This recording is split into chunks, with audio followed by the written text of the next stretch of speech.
अस्सलाम वालेकुम नाज़रीन, मैं हूं डॉक्टर अब्दुर्रहमान ज़िलालिया से। दोस्तों ये एक छोटा सा फार्म है जी, थल हनीबी फार्म के नाम से।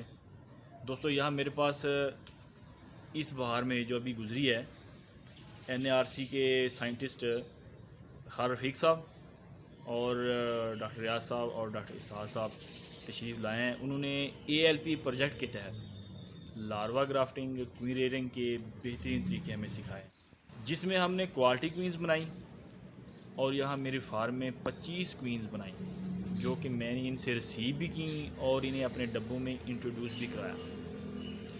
इन क्वीन की खासियत क्या थी? एक तो हमने सबसे अच्छे डब्बे से ग्राफ्ट किया।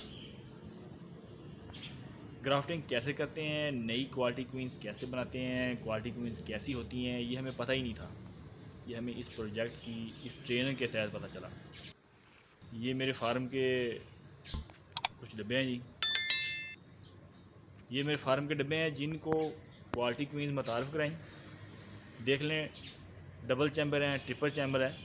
बाहर में अच्छी प्रोग्रेस थी, मैंने इनसे काफ़ी डिवाइड भी लिए थे और आने वाले दिनों में भी मैं इनसे जदीद तरीक़ों से नई क्वींस भी बनाऊंगा ताकि मेरे डब्बे और भी ज़्यादा इम्प्रूव हो सकें और बेहतरीन कॉलोनियाँ, स्ट्रॉन्ग कॉलोनियाँ बन सकें।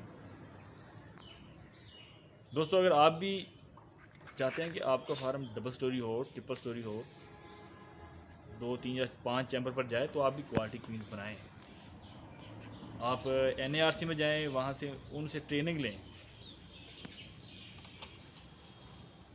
क्वीन ग्राफ्टिंग की, जो साइंटिफिक तरीके हैं क्वीन ग्राफ्टिंग के, वो सीखें। अगर आप साइंटिफिक तरीक़ों से क्वींस बनाएंगे तो तभी आपका जो फार्म है उसमें जितनी भी कॉलोनियाँ होंगी ज़बरदस्त स्ट्रांग होंगी और पैदावार ज़्यादा हासिल होगी। ये डब्बों की कंडीशन आप देख सकते हैं। मैं डब्बों को काफ़ी स्ट्रांग होने तक इंतज़ार करता रहा, भी देख रहा था अभी क्वींस की क्या प्रोग्रेस है जो ग्राफ्टिंग के ज़रिए से बनाई गई हैं, तो अल्हम्दुलिल्लाह बहुत अच्छी प्रोग्रेस है। इसके लिए मैं PRC का शुक्रिया अदा करता हूँ कि उन्होंने मुझे क्वालिटी क्वींस बनाने का तरीके सिखाए हैं। आखिर में मैं ये कहना पसंद करूँगा, many thanks NARC, PRC and HBRI, और ख़ास तौर पर साइंटिफिक फिक्सर खार रफ़ीक साहब का शुक्रिया अदा करता हूँ कि वो ALP प्रोजेक्ट के तहत मेरे पास तशरीफ़ लाएँ, HBR के साइंटिस्ट को यहाँ पे लेके आएँ। उन्होंने हमें सीखने का मौका फ़राहम किया है। Thank you so much.